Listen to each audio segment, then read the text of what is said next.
All right, back again. Now into chapter 3 of Anti-Oedipus. So savages, barbarians, civilized men. This chapter is long, so I'll just jump right into it, and I hope to get through it now in this one shot, but we'll see.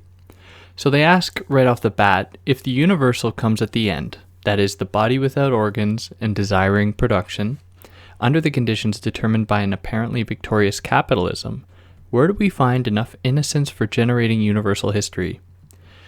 So a good question. So to kind of contextualize that a little bit more from what would have been discussed in the last chapter, the idea for them that the body without organs and desiring production marks a universal history is precisely because those two things denote what they call reality or the real.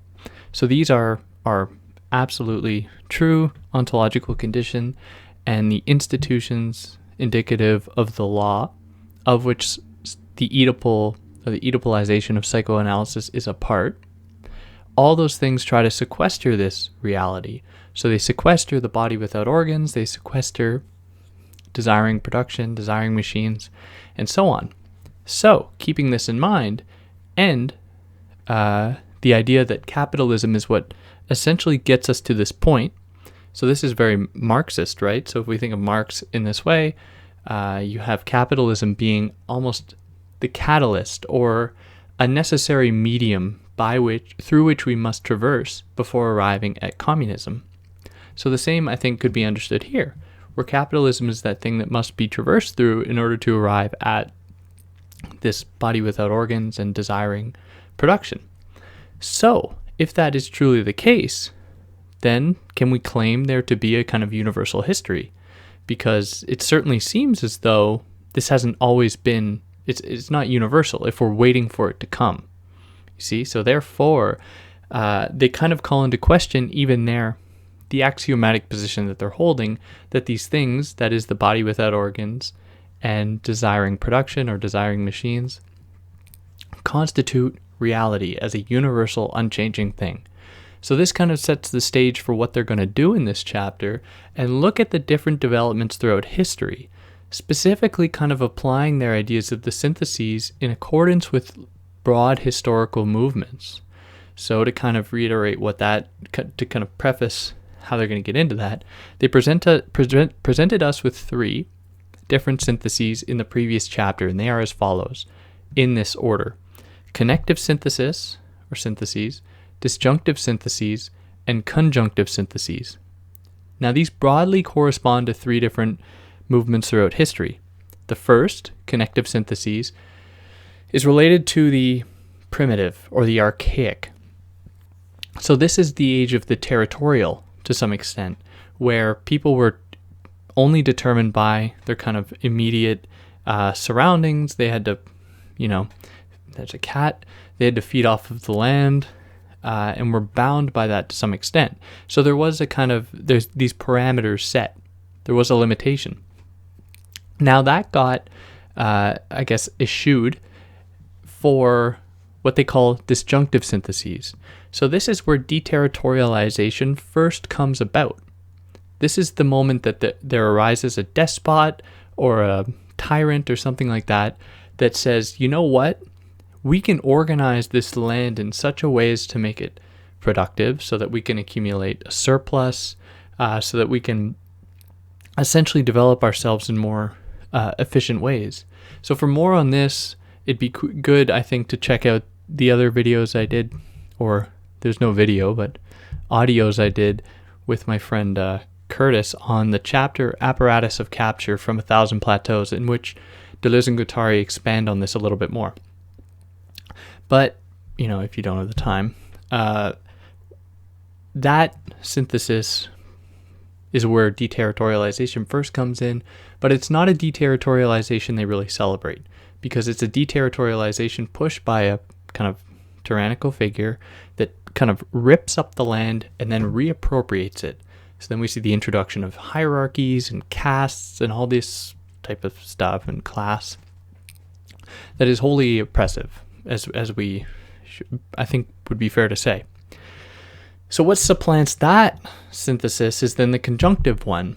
So this, I think, hardcore readers of this might disagree with how I'm about to characterize it, but it's kind of like a blood, kind of a mesh or a mix of both a disjunctive and a connective synthesis. That is, what we see in the capitalist era is a simultaneous territorialization and deterritorialization. So where they say at one point, capitalism deterritorializes with one hand what it territorializes with the other.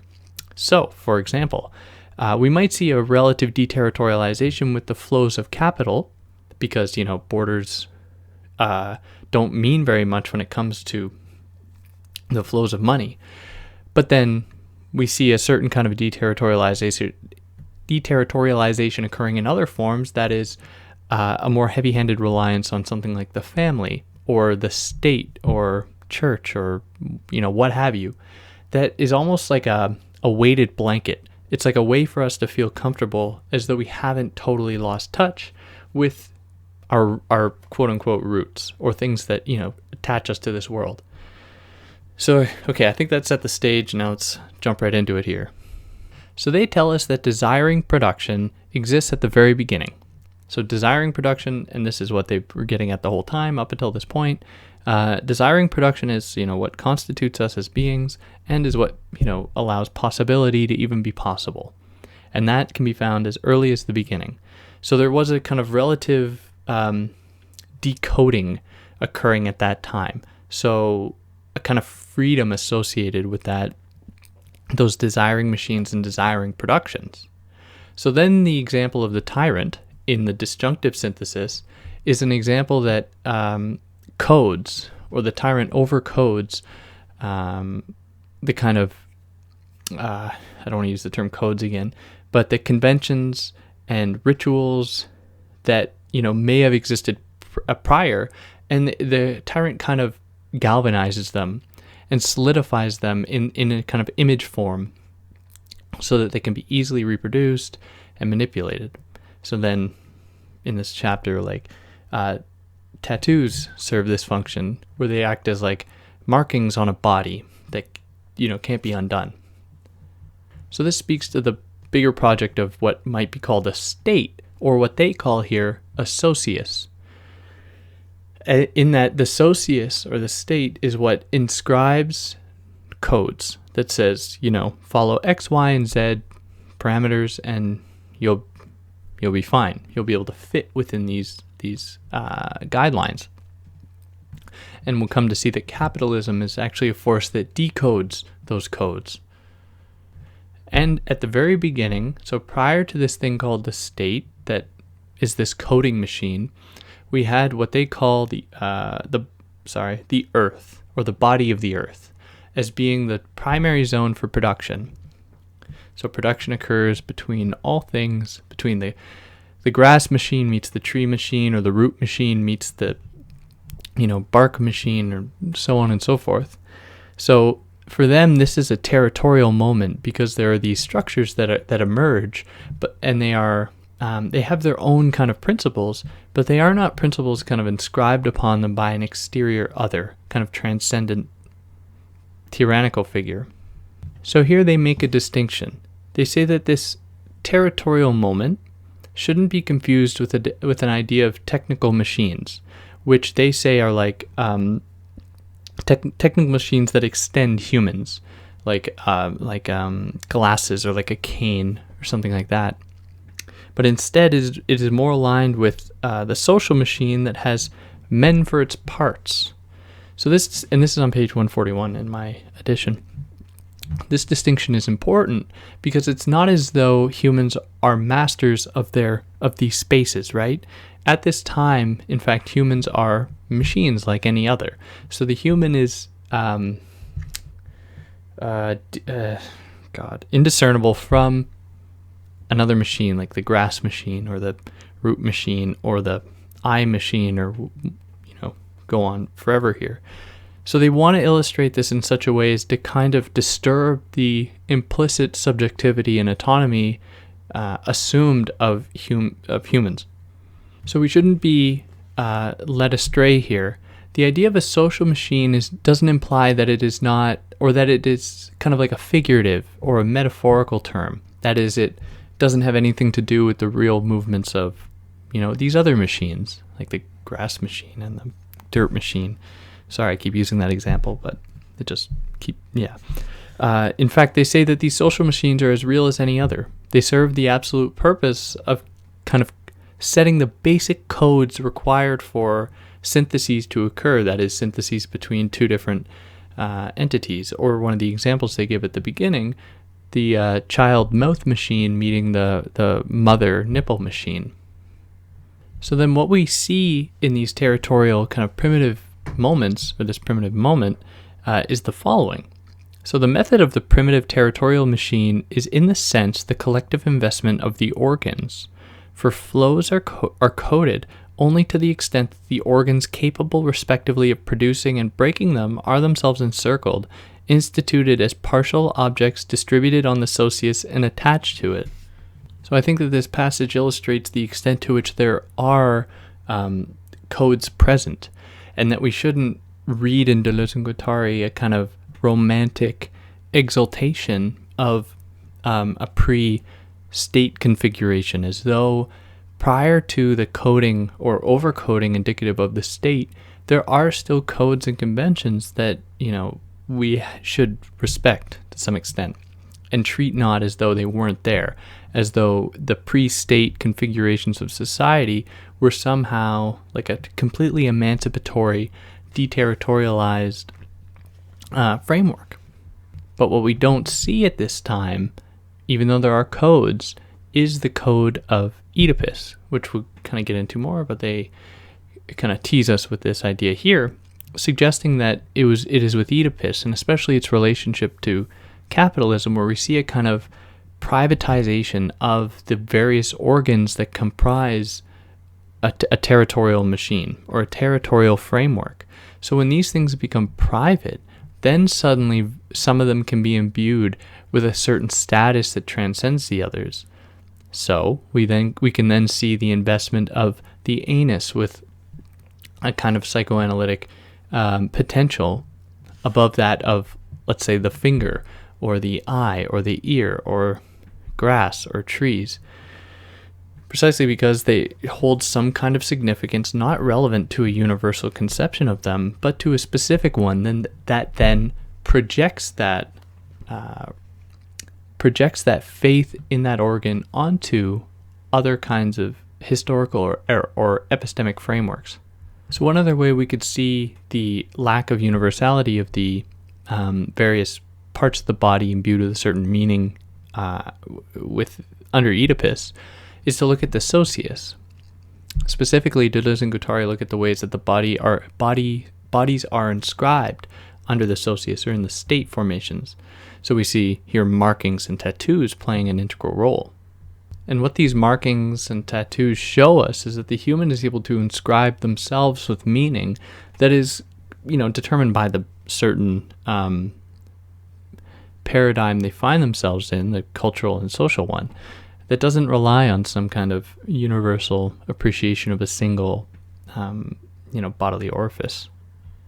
But they do not, like the previous, like the era that precedes this, that is the primitive territorial one, they don't look upon this with a lot of hope and exaltation, because they, following Nietzsche, they see the introduction of the socius and these kind of markings on the body as being the introduction of a kind of a cruelty that only the state is able to really perform onto bodies, where people are told, get in line or, suffer the consequences. Don't be who you want to be, follow the ways of the state or how we'll tell you to be. So I think it's important as well not to say like, oh, look, it was so much better then for Deleuze and Guattari, but instead to see it as a way to apply a kind of, epistemic comparison to our own time to trouble the supposed universality of Oedipus.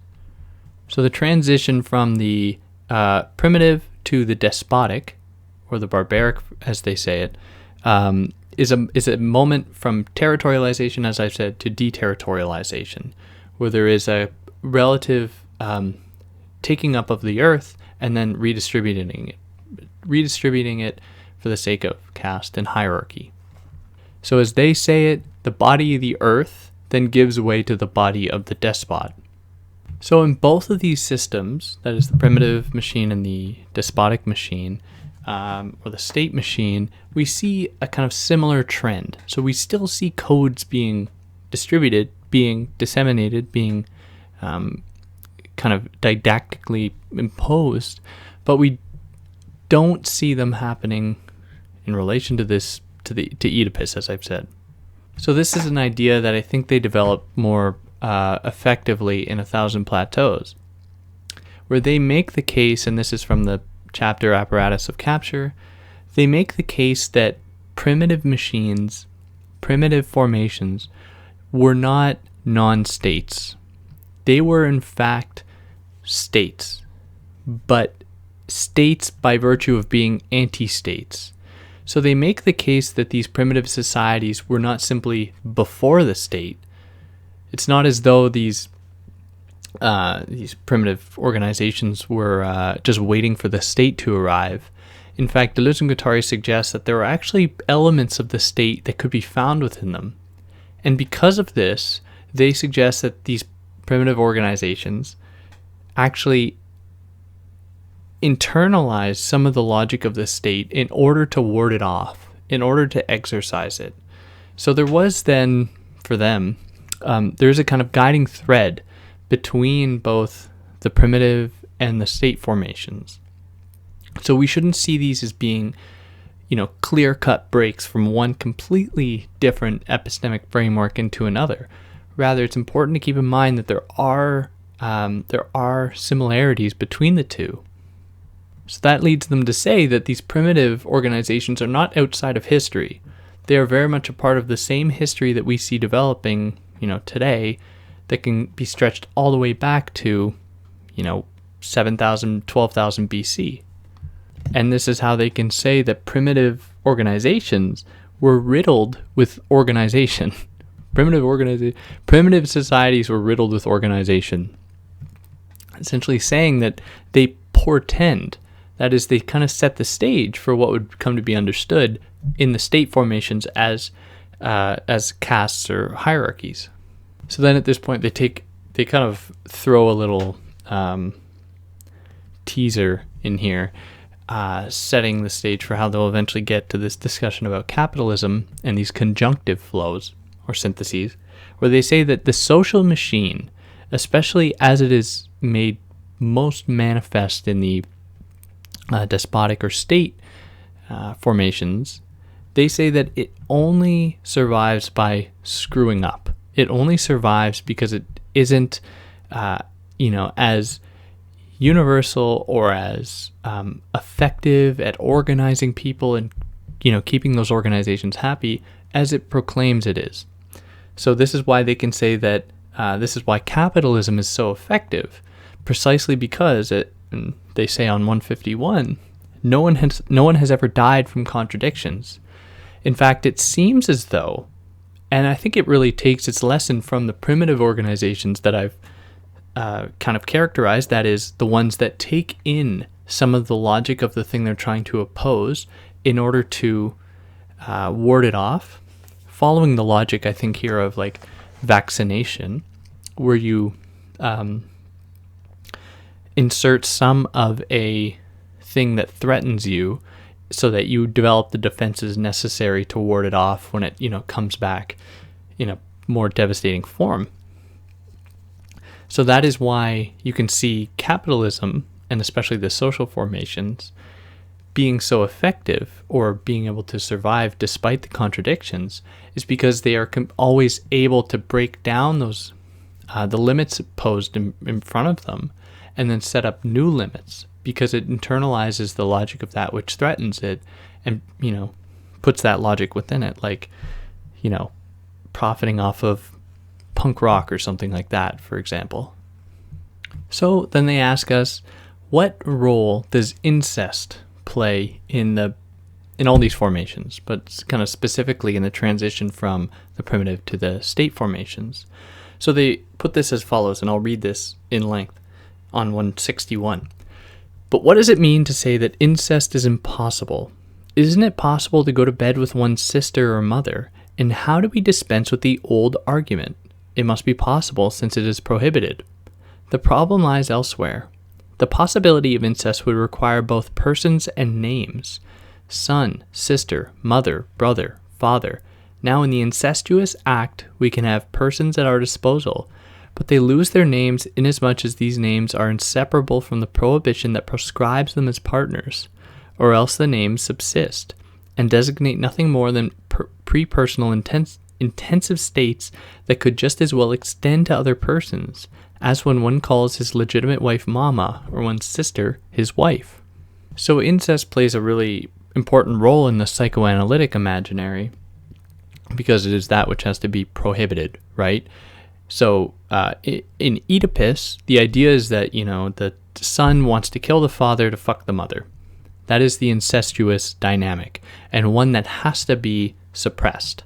And it has to be kind of come to terms with in order for that person to be an active or a properly active agent in that society.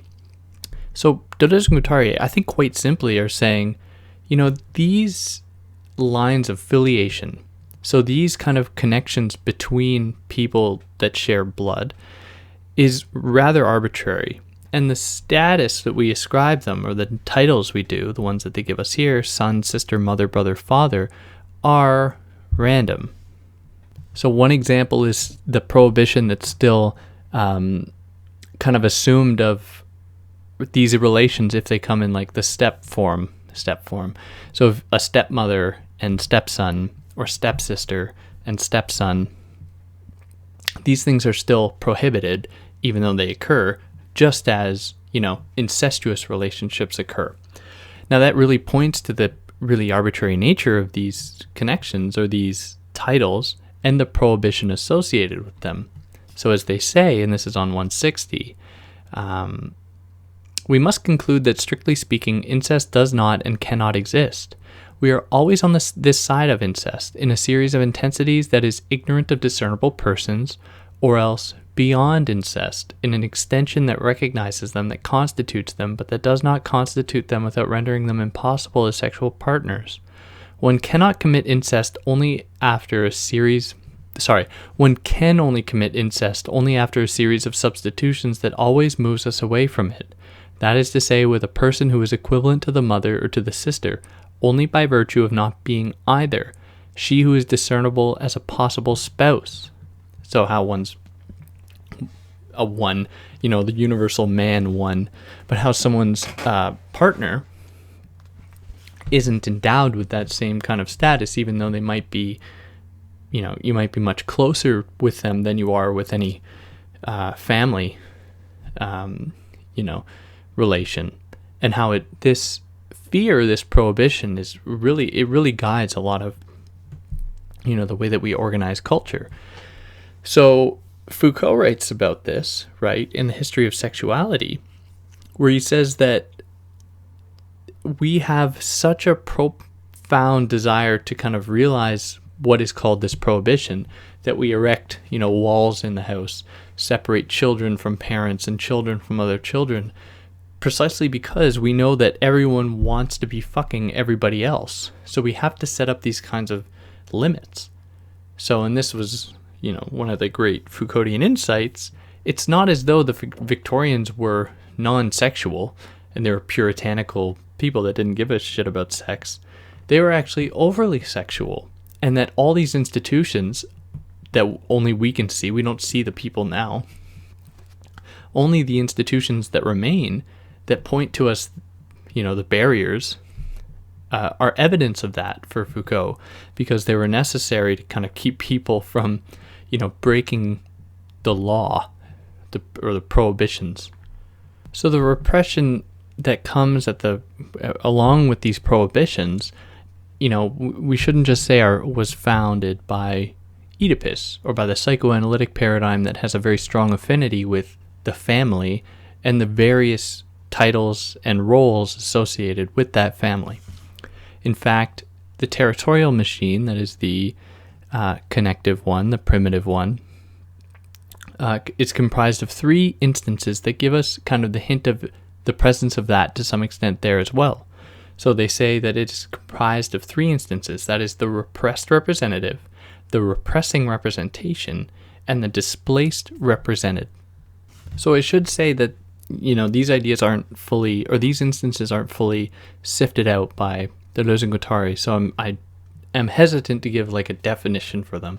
But we can think of them, I think, safely and broadly as being instances of, as their titles suggest, a kind of or repression that is necessary for the being of any given syntheses.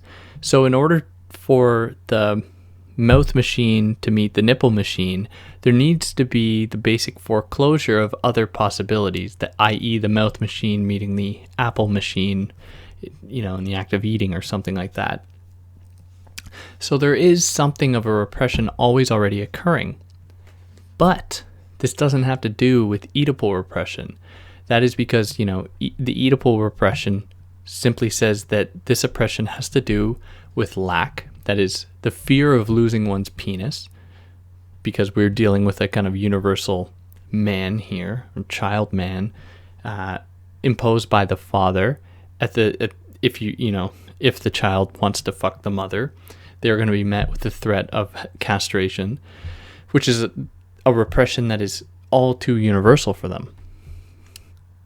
So what I think what this also speaks to is the fact that they aren't opposed to all of the suggestions implicit to psychoanalysis, that is, discussions of the unconscious or repression or anything like that. But they want to say that these are, these are kind of not specific, but they are not universal in that they belong to various different syntheses that don't ascribe to a universal dictum and are instead, in every single in every single synthesis, that presents a kind of complete total system in itself. Or, as they say it, the primitive machines or primitive organizations are not Oedipal because they are in tune with the social field at hand.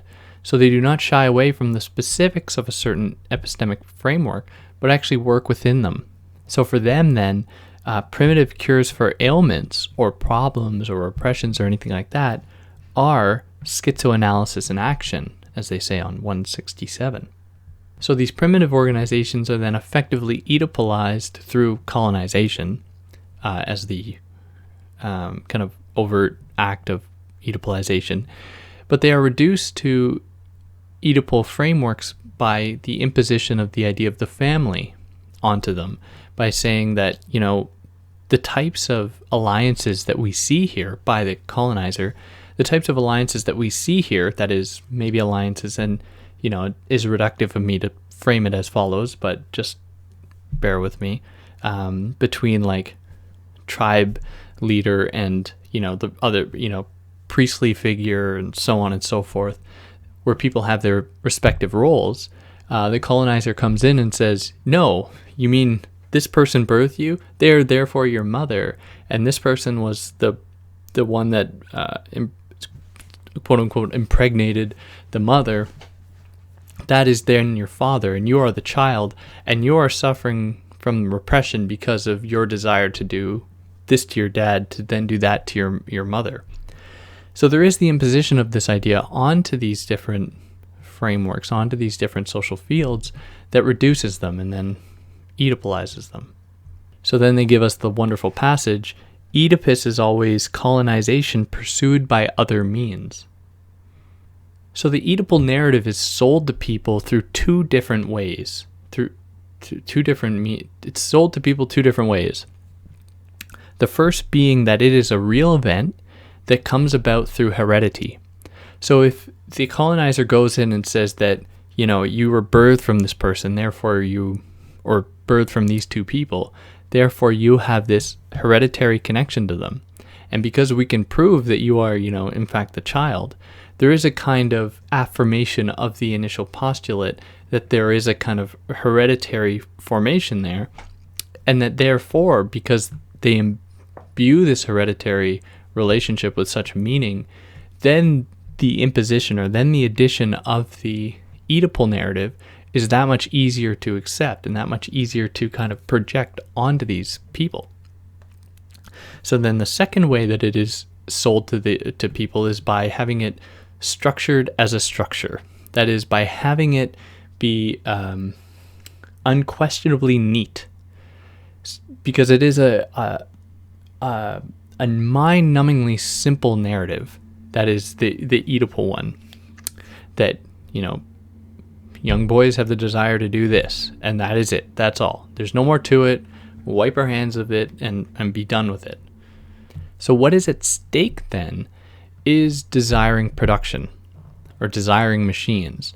So it would be wrong for us to think that Oedipus, the Oedipal narrative, supposedly the way by which people become unrepressed, Deleuze and Guattari say that is a mode of repression because it reduces all cultures and peoples and social fields to a very specific universal phenomenon or universal narrative. So of this, they say that it would be wrong to think that people are what are repressed, but instead it is that desiring production, desiring machines that are repressed, because all things are affected. So then all things are given over to or simply ignored by the Oedipal narrative. So all the machines that were at work before even humans arrived on the scene, that is, all connections between different machines, like the tree machine and the leaf machine and the dog machine, are then disavowed. They aren't considered part of the anthropocentric, that is, human-centered narrative of the Oedipus complex, which is something they develop more in the fourth chapter. And the reason that desiring machines and desiring production are repressed is because they pose a threat to the Oedipal narrative. Because as soon as everything is inscribed with a kind of autonomous subject position that is a correlate of desire, that is, desiring machines, then it throws the whole idea of desire being rooted in the triangular formation between daddy, mommy, and son. It then opens up the door for new possibilities that the Oedipus complex refuses to acknowledge. So this is also what they call, that is, desiring machines are what they also call schizo flows. So schizophrenic flows that break down the walls imposed by Oedipus. The walls imposed almost by anything, by the codes present in the primitive stage or the state stage or anything like that. So these schizo flows present what they call an absolute limit to any system. Specifically, they focus on the way that it is an absolute limit to capitalism, because it completely breaks down all the territories that are represented under capitalism, which is something that they get to more later in this chapter. So when we look, or when the Oedipus person, the psychoanalyst, looks at old structures or old social organizations and sees rites and rituals and symbols, fetishes, they see only Oedipus, right? How, various objects are imbued with a certain meaning, and that meaning can always be reduced to the repression found in the family. So for Deleuze and Guattari, they say quite the opposite, that in fact these symbols, these fetishes or anything like that, are remnants of desiring production. That is, these things having their own autonomy and existing outside of the family relationship that forecloses their possibility. Or as they say on 183, symbols and fetishes are manifestations of desiring machines. But this is only the case if these symbols and fetishes are not given over to the jackals of what they call representation. Because representation is all too easily consumable by the all-seeing eye that is Oedipus. So when something is specific, when it is culturally grounded, it doesn't lend itself to the Oedipal narrative very easily. But if it is endowed with a kind of representative affiliation, that is, it's kind of given over to, it's rendered a consumable object by the Oedipal eyes, then it can be entered into that system. So this sets the stage for, and they develop this more in the 4th chapter, the idea that representation is opposed to desiring machines, where representation, in the act of kind of galvanizing an image, concretizing it, it forecloses that thing's possibility. So it can no longer be the desiring machine that goes from, the nipple to in the case of the mouth, to the nipple, to the food, to the chewing on grass, to the chewing on thumb machine, like so on and so forth. And it then simply becomes, well, you're in the oral phase in the case of Oedipus. And it is by virtue of that we can explain X, Y, and Z, or affirm the Oedipal narrative.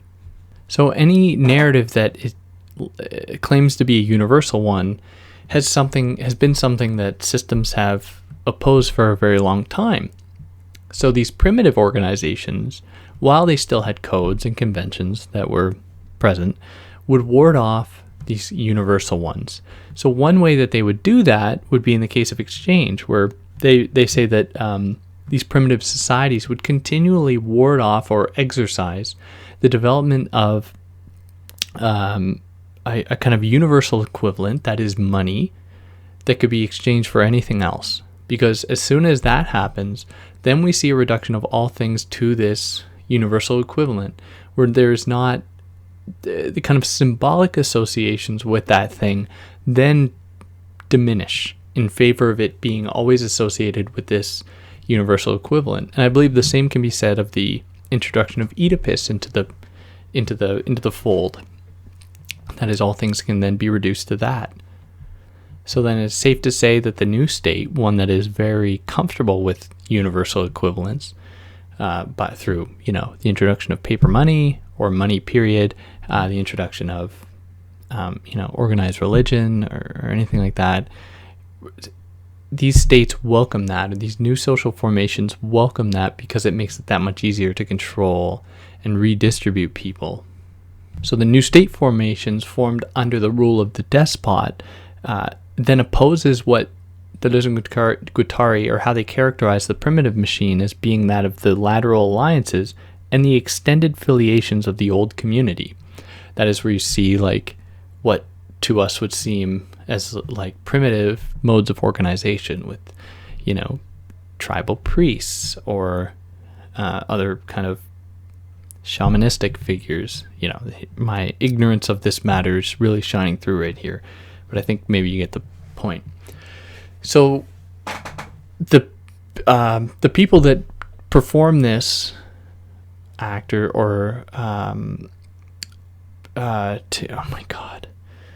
that do this for the state are the doctors, priests, and scribes that seek to impose no longer a territorial machine, but rather a state mega machine.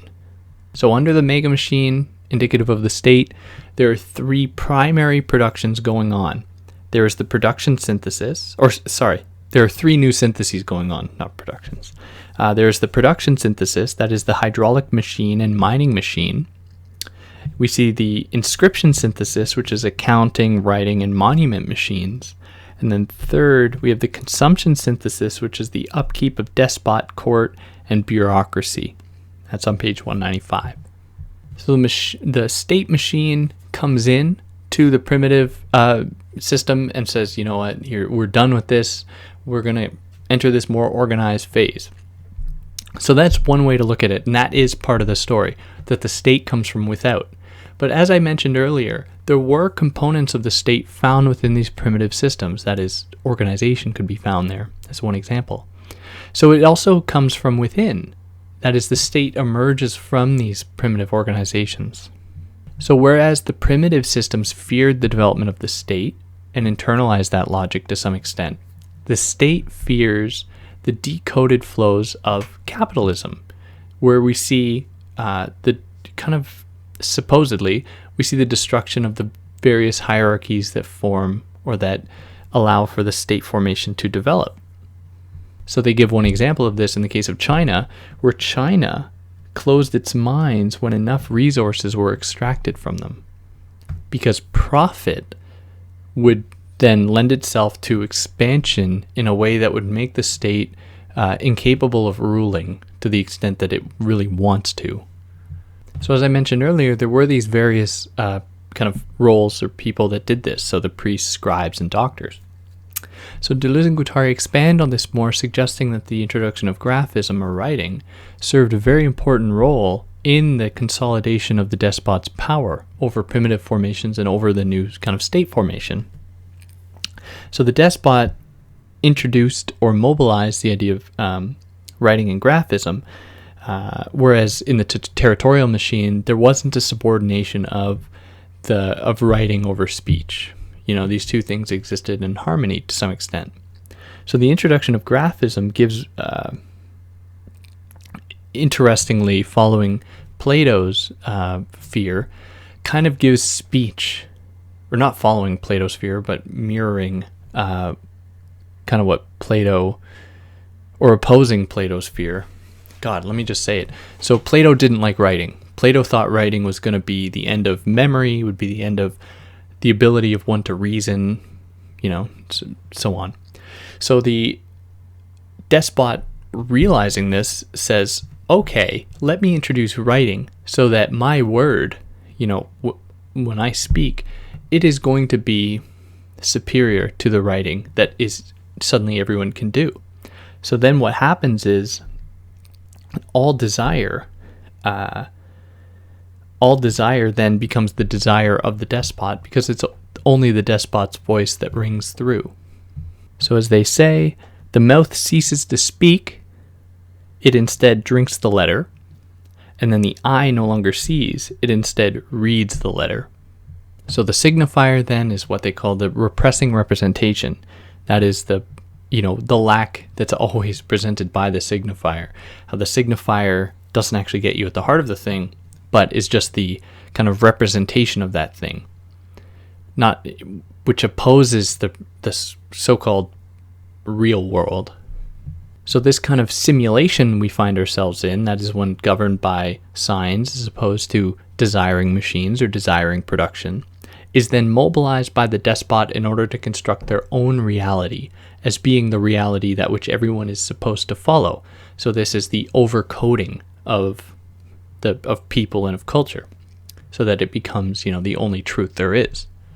And then in an ironic twist, Deleuze and Guattari suggest that this state formation, one that Oedipus is very comfortable with, then renders everyone to be incestuous, because everyone is the children, everyone is the children of the despot. And as such, it is that much more difficult to exact any kind of opposition to the despotic narrative, where for them, in the age of the signifier and signified, that is the writing and graphism introduced, the arbitrariness of the sign is attached to a universal signified, the despot, for instance, or in the case of Oedipus, the phallus. So then the only way that opposition is imagined is through rebellions or successions that are simply adopt the same logic, right? It becomes then a matter of a group that opposes the system taking on, the burden of the system, kind of wanting to be a part of it, instead of moving towards a revolutionary paradigm. So this goes back to the reform versus revolution type narrative. So, in effect, then we see the introduction of what we know to be subjects, because people are then subjected to a despot where the parameters are set forth in their own little playground, their state-formed playground, where they are given a certain subjectivity to keep them distracted from the fact that they don't have freedom, right? So subjectivity for freedom. So then what marks the end of the state? It is the introduction of private property. So if you have these subjects that, are essentially taking on that that role of subjects, and you see the development of a certain kind of a profit accumulating and the trickle down economics narrative. People are gaining a certain autonomy with this subjectivity, but do not be fooled, the subjectivity remains. So what you see is people entering a kind of what they call in A Thousand Plateaus, a kind of social subjection, where they are more or less free, but it is a freedom kind of bound by the limits of the despot. So the deterritorialization found in the despotic state, where the despot takes up the land and then partitions it off, introducing hierarchy and caste and class, then turns on that very state formation by breaking down the barriers, kind of deterritorializing even that state formation. Where deterritorialization for Deleuze and Guattari appears with the overcoding performed by the despotic state. So the despotic machine is, for them, what they call quick. So it's synchronic. It comes and goes rather quickly, relatively. Whereas the capitalist machine for them is slow, diachronic, because it is what has the potential to go on potentially forever, because it is the system that internalizes its contradictions and inoculates, that is, vaccinates itself from those contradictions, or from those contradictions posing any real threat. So immanent to the logic of capitalism, that is within the logic of capitalism, is an implicit breaking down of all barriers. So what they say is that in capitalism, surplus value of code becomes surplus value of flux. So it's not really a desire to instill conventions, but it is a desire to always keep the system in constant movement, to keep it in constant upheaval. So capital then is the only thing that presents a limit to capitalism, because if capital can't be attained, then capitalism will end. But as we have seen, especially with the Federal Reserve in the United States, they can just print capital. And even, today it's probably even more serious with how capital has become such an electronic phenomenon. Like, it seems as though there can be no limit to the production of capital. Whether or not we'll reach a bubble one day, who knows? If I had to guess, probably. It may not be tomorrow, it may not be in 100 years, but it doesn't seem as though this trend can go on forever, especially with, so much speculative capital being accumulated. But, that's me. So at first glance, it may appear as though capitalism is something to appreciate, as though capitalism presents a kind of alternative that is unlimited, right? Kind of the apotheosis, the penultimate, the kind of climax of deterritorialization. Whereas they want to stress that that is not the case. They actually say that capitalism may provide the semblance of freedom, but it is not at all free. So they give the example of a rogue scientist that is off doing their own deterritorialized thing, and then at some point that rogue scientist will always be brought back into the fold. And they give that example on page 233.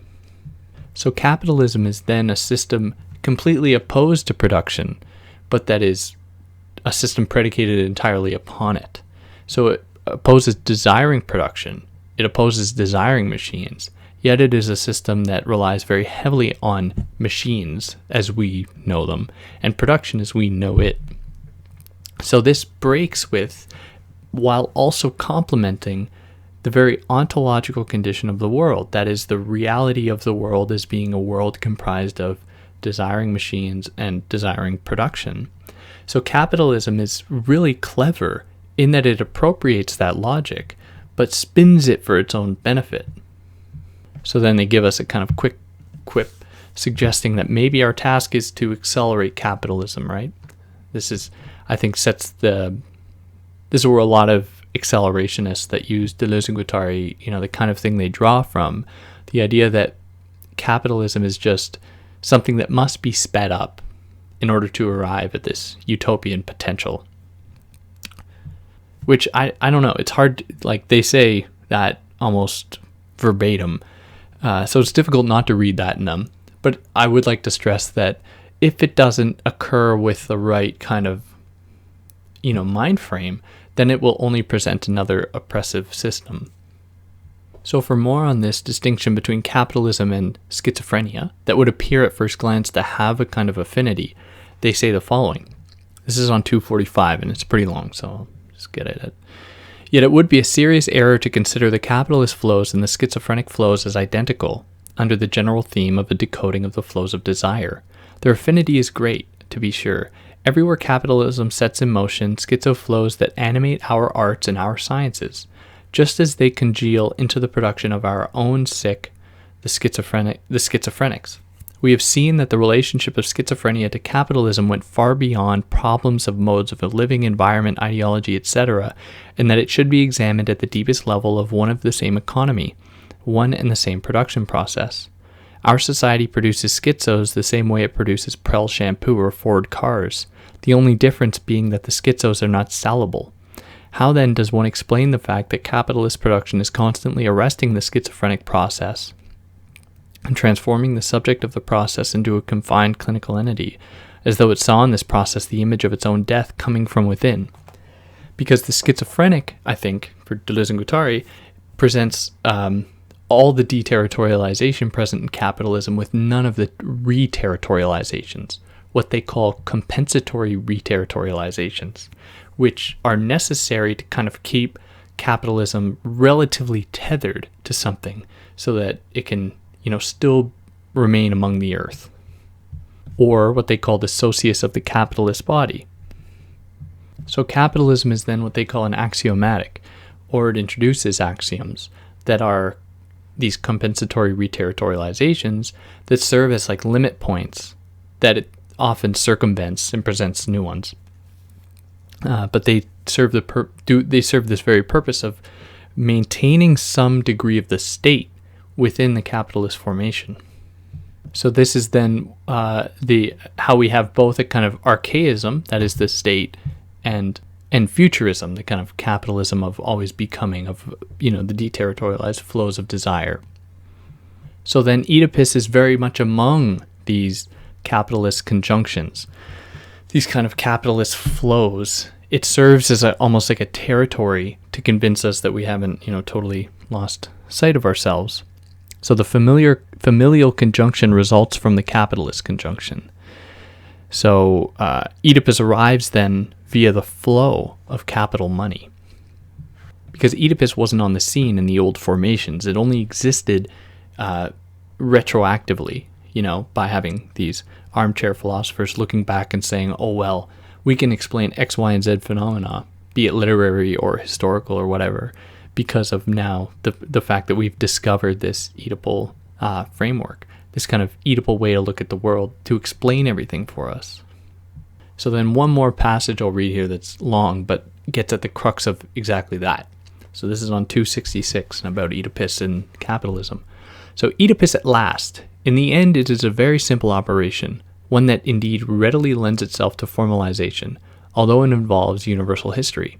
We have seen in what sense schizophrenia was the absolute limit of every society, inasmuch as it sets in motion decoded and deterritorialized flows that it restores to desiring production at the bounds of all social production, and capitalism the relative limit of every society, inasmuch as it axiomatizes the decoded flows and reterritorializes the deterritorialized flows. We have also seen that capitalism finds in schizophrenia its own exterior limit, which it is continually repelling and exercising, while capitalism itself produces its immanent limits, which it never ceases to displace and enlarge.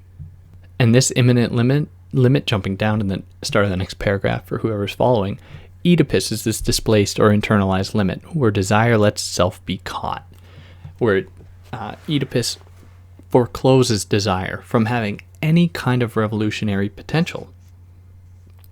I think that gets at the essence of what they're trying to say in this chapter, that is presenting the broad movements of history, pointing to the ways that Oedipus is not found in many of them, surprisingly or unsurprisingly, and then how Oedipus arrives on the scene or has such a strong affinity with capitalism or whatever system we can currently say we're in, be it some kind of mutation of capitalism or capitalism proper, who knows.